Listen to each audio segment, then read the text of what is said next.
So a lot's going on in Syria with the rebels, with the Russians involved, Turkey, absolutely everyone. Syria's Assad, it's chaos at the moment. And this on the border with Israel, while Israel is already facing a multiple border threat.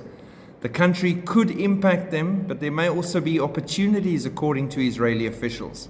Israel is closely monitoring the situation in Syria as the rebel forces fight alongside the Syrian-Iranian axis and threaten the Assad regime. Now we know the Assad regime is protected by Russia and backed by them.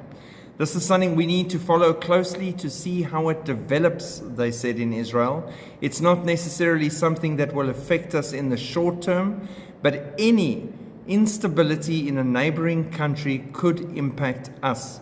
It appears there may even be opportunities for change here. So they're seeing a positive spin on what could happen.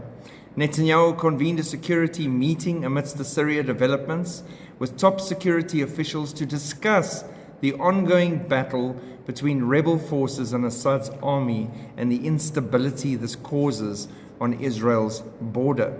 Then, out of the blue, and this is hilarious, Syrian leader Assad asked Israel to help with the rebels.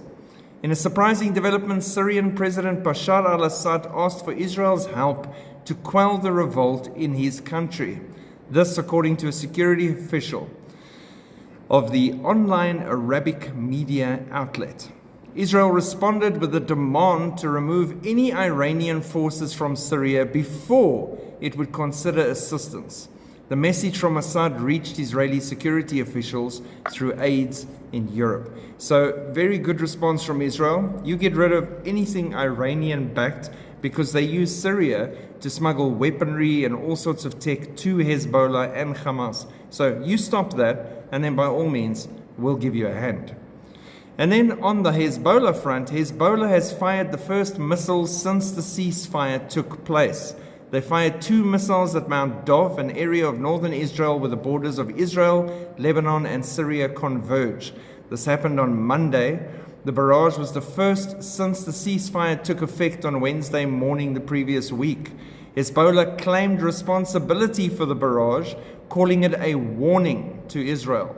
The rocket fire comes as the United States and France claims that Israel is violating the ceasefire. But Hezbollah is firing rockets at Israel during the ceasefire. But obviously, it's Israel's fault. We're living in 2024, people. Everything is Israel's fault and the Jews' fault and Judaism. End times.